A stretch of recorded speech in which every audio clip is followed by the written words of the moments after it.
Bueno, cuán lejos o cuán cerca estamos de que termine esta pesadilla del COVID, no lo sabemos. Podemos ser más o menos optimistas mirando la rapidez de la vacunación y demás, pero de todas maneras ahora esta amenaza de la variante India, en fin.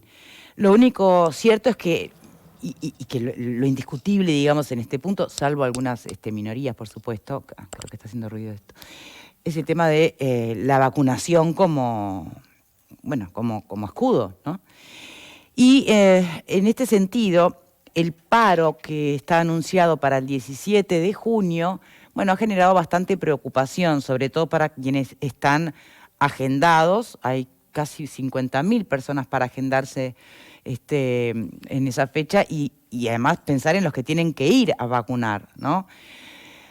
Tenemos la noticia de que el sector de transporte se suma a este paro. Pero por otro lado, el presidente del PIT-CNT dice que garantiza que no le va a faltar transporte a ninguna de esas personas agendadas para vacunarse. Suponemos que tampoco quienes tengan que ir a vacunar, ¿no?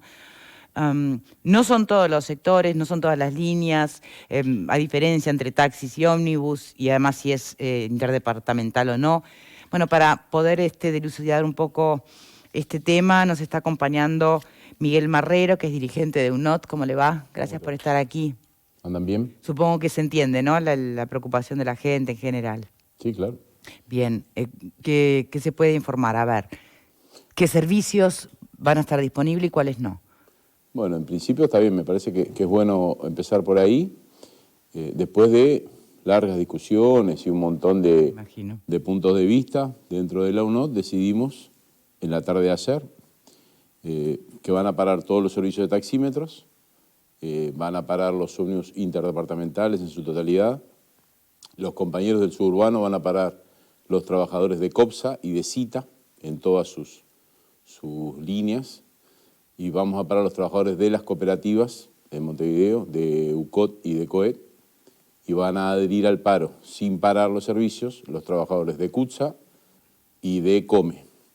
Y los compañeros del servicio suburbano. O sea que hasta ahí los que van a estar circulando, CUTSA y COME. Sí. Bien. Y para terminar un poco, los trabajadores de Talapando Montevideo y de la empresa Casanova, que van a hacer servicios suburbanos, van a hacer servicios especiales ese día. No van a trabajar con normalidad, pero van a tener algunos como de emergencia, digamos. Sí, algunos recorridos trabajantes. Bien. Me gustaría una opinión, una reflexión de los panelistas, cómo entienden este paro de transporte en este contexto, en este momento. ¿Qué pensás, Pablo? El derecho a la huelga, al paro, es algo que tenemos que defender todos, eso está fuera de discusión. Creo que es una decisión acertada independientemente de que se comparta o no la plataforma de este paro, que ese es otro tema que discutiremos más adelante, de brindar un servicio a la población y a aquellas personas que vacunan para poder asegurar que esa fecha nadie pierda la primera o la segunda dosis que se esté dando.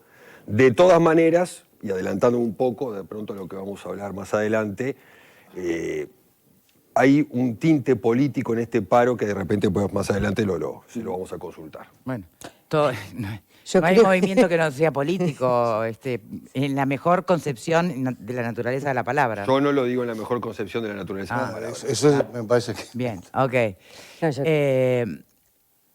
A ver, Pepe. Sí, coincido obviamente, no puedo no coincidir con Pablo con respecto al derecho de tomar una medida de fuerza.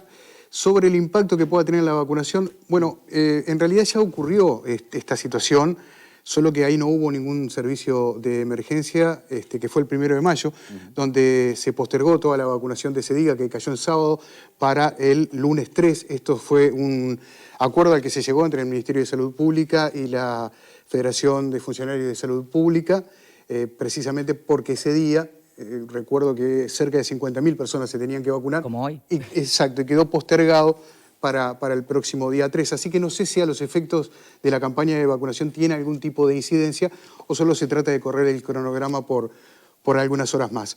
Después sí, me parece que está bien que entremos en algunos detalles de por qué este paro. Sí, si es contra el gobierno, si es contra la LUC, repasar un poquito la plataforma, obviamente. Pero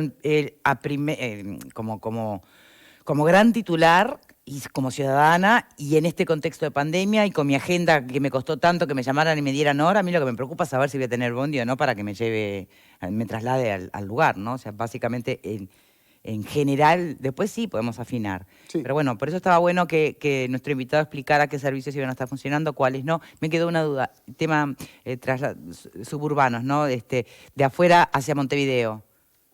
Lo que tiene que ver con los que trabajan de Río Branco, como decir, los suburbanos nos referimos a los compañeros que hacen el área metropolitana. Sí. Los compañeros de COPSA no trabajan, no, los de CITA tampoco, y los de Talapando, Montevideo y Casanova hacen algunos servicios especiales. Bien. Bien. Por eso mencioné que a diferencia de lo ocurrido el 1 de mayo, ahora había un servicio de emergencia que el 1 de mayo no existió. Selva.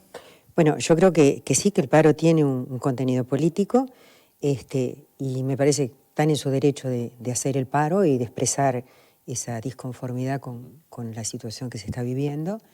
Y creo además que los sindicatos siempre han hecho lo que se llaman guardias gremiales en distintas áreas, como por ejemplo la de la salud, y esto es algo parecido, esto es como una especie de adhesión atendiendo la situación de la pandemia. Creo que no va a modificar el movimiento de 50.000 personas, solamente 50.000 personas que se muevan para vacunarse o los vacunadores, no va a verse resentida la vacunación. Estoy convencida, digo, que la medida que tomaron me parece acertada y me parece justa desde el punto de vista de la población, porque en realidad los paros no se hacen contra la gente, se hacen a favor de la gente. Entonces, nada.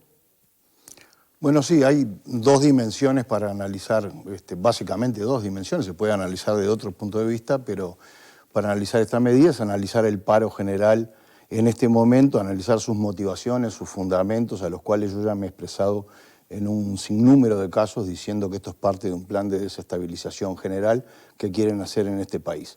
Hay una medida micro que es lo que hace cada sindicato. En este caso tenemos un entrevistado hoy que es parte del sindicalismo propiamente dicho del transporte, donde me parece que con bastante tino tratan de asegurar que las personas se puedan trasladar para la vacunación. Bueno sería que así no fuera, o sea, creo que me parece que es una medida atinada y creo que le hace bien al sindicalismo, que ha venido siendo muy castigado por la opinión en las distintas encuestas de opinión pública que hay respecto de las simpatías que el ciudadano común del Uruguay tiene respecto de todo el movimiento sindical, que en los últimos sondeos de opinión, de los últimos 5 años, las simpatías han sido muy bajas. Creo que este es el tipo de cosas que muestra que por lo menos adentro de los sindicatos también hay gente inteligente que piensa, bueno, hay límites que no podemos rebasar. Me parece una medida correcta en el plano en este segundo plano, digamos, de microsindicalismo, si analizamos solo lo de transporte. Bien, Marrero, ¿costó mucho llegar a un acuerdo con los sindicatos del transporte? Digo porque hace bastante veníamos esperando, ¿no? Bueno, va a haber transporte, no va a haber, estamos como un poco pendientes de la resolución. A ver, algunas consideraciones. Lo primero que nosotros queremos aclarar parece una obviedad, pero me parece que es importante. Nosotros no somos, los trabajadores de transporte y nuestras familias, no somos un ente aparte del conjunto de la sociedad. Sufrimos los mismos problemas que todos y también tenemos cientos de compañeros contagiados. Ayer falleció un compañero muy querido por nosotros, un muchacho de 57 años, que era de la dirección del SWAT, del sindicato del taxímetro, que se contagió, no sabemos cómo se contagia la mayoría de la gente. Nadie. Sí, exacto.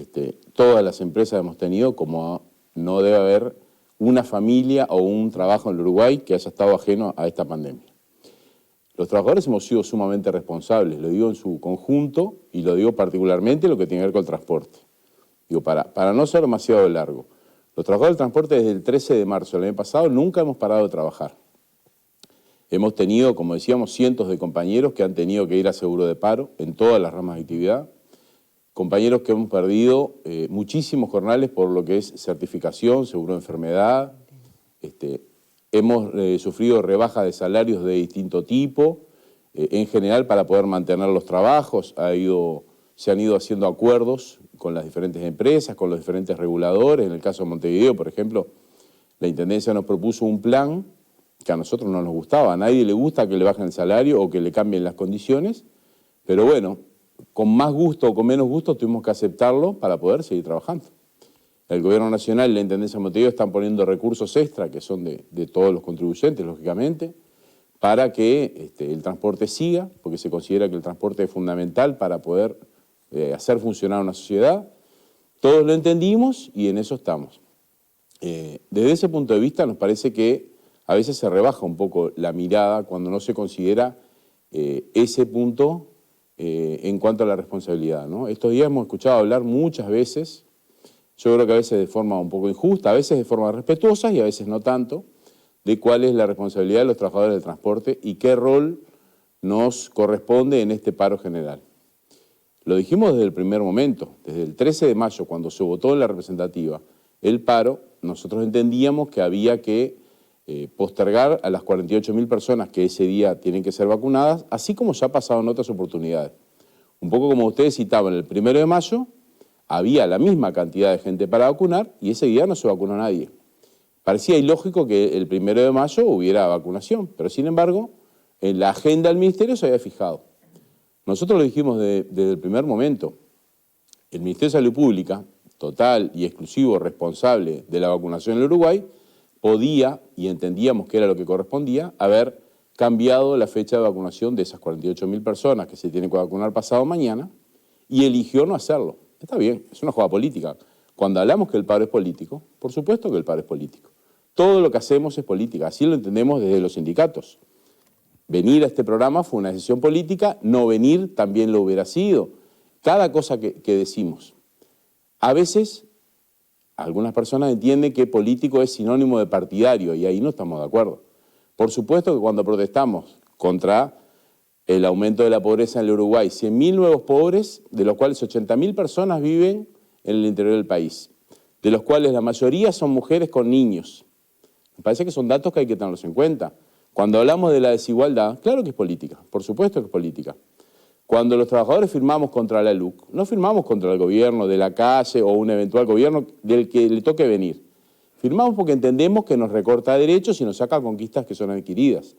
Eso es política. ¿Este paro es contra la LUC o contra el gobierno? No es contra nadie, es a favor de mantener los derechos y en contra de la pobreza y de la desigualdad. Bien. Si entendemos... Pero uno hace un paro porque espera la reacción Claro. de alguien, claro. ¿Sí, no? O sea que eso de que no es contra es semántica. No, es así. Pero a ver, la reacción de quién esperan, porque en definitiva acá hay un gobierno que desde la perspectiva del gobierno está haciendo todo lo que puede hacer. O sea, ¿qué le va a cambiar el paro? A ver, ¿O qué expectativas tiene que el paro de que cambie, no? El otro día escuchábamos al presidente de la República decir, y decirlo con orgullo, con beneplácito, que en este contexto de la pandemia se habían ahorrado 500 millones de dólares en lo que va del gobierno aproximadamente. Nosotros nos preguntamos si es una medida adecuada, entendemos que no. Si hay 100.000 pobres nuevos, gente que cayó en la pobreza difícil, no en la pobreza de no me puedo comprar los championes de marca que quiero, no. En la pobreza de no sé si voy a comer mañana, por algo hay centenares de ollas populares en todo el país y hay muchos miles de personas que comen gracias al esfuerzo de la gente que va, que pica la verdura, que pica la carne, al que la arrima, al que hace un flete y no te cobra, al granjero que puso. El otro día estábamos escuchando que una producción entera de una quinta de canelones, no me acuerdo cuántos miles de toneladas de frutas habían sido donadas. Muchísima gente de todos los ámbitos sociales está colaborando con eso. Esa gente come gracias a eso. Y el gobierno nos dice que ahorró 500 millones de dólares. Lo dice con orgullo. A mí no me parece una buena medida. Yo me pregunto si en verdad no era más adecuado que esos 500 millones de dólares se volcaran a la alimentación de la gente, a superar problemas de vivienda, de educación. Yo pongo algunos ejemplos. Yo tengo un hijo de 12 años. El año pasado tenía 24 compañeros en la escuela. Este año tiene 35. En la misma escuela, en la misma clase, no cambió nada. Son gurises que antes, evidentemente, iban a escuelas privadas de la zona y por todas las consecuencias de la pandemia pasaron a ir a la escuela pública. Sin embargo, la maestra, admirable maestra, no solamente se tuvo que reconvertir para dar clase por Zoom, sino que además tiene 35 gurises cuando antes tenía 25. Entonces nos parece que eso es política, es una decisión política que toman. Así como los trabajadores tomamos decisiones políticas, todos lo hacemos. O sea que va a ser responsabilidad política del PIT-CNT y todas las centrales adheridas de que, por ejemplo, se retrase ¿La vacunación? No. Por el paro del 17. No, porque nosotros propusimos del primer momento que no era un día adecuado, que no había condiciones, que había 34 días, desde el día que se votó, el 13 de mayo, hasta el 17 de junio, había 34 días para buscar opciones. Entonces vamos a la pregunta anterior. ¿Qué tan difícil fue ponerse de acuerdo para el sindicato, para el sector de transporte? Porque podrán estar muy alineados con las plataformas, pero pueden entender que desde la perspectiva de la oportunidad no era el momento. Pasaron muchas cosas en el medio. Algunos compañeros entendieron que había que buscar llevar a esa gente a vacunar ese día, que no había que cambiarlo. Por suerte el movimiento sindical, si algo no le falta, es autocrítica y reflexión. Tenemos millones de instancias, a veces hasta de más. De hecho, terminamos de resolver este tema ayer de tarde, porque no queríamos dejar de escuchar ninguna de las voces que tienen que ver, no solamente con los sindicatos del transporte, con nuestros compañeros que de repente no militan los sindicatos todos los días, pero que son los que están arriba de un ómnibus o un taxímetro todos los días, con los compañeros de la central, del PIT-CNT. Queremos escuchar todas las voces, hablar con los trabajadores de la salud. Eso nos llevó a retrasar. Preferimos retrasar un poco la decisión y tratar de tomarla considerando todas las posibilidades. Bien. Y como tan rico es el movimiento sindical, del cual nos sentimos muy orgullosos, hubo compañeros que tomaron una opción, fueron los que adhieren al paro sin parar, y otros compañeros entendimos que no, que el motivo, que la convocatoria al paro tenía motivos tan fuertes, tan potentes, que implicaba que ese día había que detener, como señal política, por supuesto, que había que detener el país. Pero usted cree que los trabajadores de las líneas que no van a parar, que adhieren sin parar, Cucha, por ejemplo, ¿no? Sí. ¿Usted cree realmente que los trabajadores no comparten que es muy grave la realidad que está viviendo muchísimos uruguayos y uruguayas? Sí, sí. Los motivos del paro, la convocatoria, los contenidos, los compartimos absolutamente, 100%. En lo que es la táctica hacia ese día, había compañeros que tenían una visión y había compañeros que tenían otra. No pudimos lograr una solución única. A nosotros nos hubiera gustado, lo buscamos, realmente todos lo buscamos, hacer el paro y a la vez encontrar una forma de poder llevar a la gente que quería vacunarse ese día. Bueno, no el PIT-CNT está garantizando, el presidente del PIT-CNT está garantizando el traslado de esas personas. Por lo menos sale aquí en la prensa, ¿no? Hasta como titular. Sí. El PIT-CNT garantiza transporte y vacunadores durante el paro general del 17. 50.000 personas más los vacunadores. Sería fantástico si se pudiera, efectivamente. A ver, por acá. Bueno, yo de las palabras de Marrero me quedan algunas dudas. Me despejó algunas dudas respecto de por qué unos sí y otros no. Pero la verdad que lo que no puedo creer... ¿Pero para qué conclusión llegaste? No, ¿por qué? que es táctico, o sea, que es una... Ah, bueno, y obvio. Sí, no, pero podía ser un tema de puro principio, es táctico. Entonces, lo otro que me resultó increíble fue la pretensión que el gobierno, que un ministro de Salud Pública que tiene el 75% de opinión pública a su favor, hubiera aceptado cambiar el día de vacunación en el momento de una pandemia, tragedia universal de 50.000 personas por designio del PIT-CNT. Me parece una cosa increíble, una pretensión increíble. Creo que tendría que ser en todo caso a la inversa. Bueno, él habló de que hicieron su autocrítica y supongo que parte de esa autocrítica habrá sido de haber cambiado la opinión. Respecto de las motivaciones, porque él ya entró en el tema macro ahora, de las motivaciones de este paro, yo creo que la única justificación posible, o por lo menos desde el ángulo de alguien que lo quiera ver con la objetividad, si es que uno tiene alguna objetividad, es que hay una estrategia de cara a la derogación de la LUC, de utilizar un día para generar todas las fuerzas posibles. ¿Un día para juntar firmas entonces? Un día para juntar firmas. Yo no creo que sea otra la motivación. Lo analizamos después de la pausa. Me parece una motivación válida, pero que condeno desde todo punto de vista. Bien, vamos a tomar ese punto después de la pausa, si les parece. Les recuerdo que Martinelli tiene una propuesta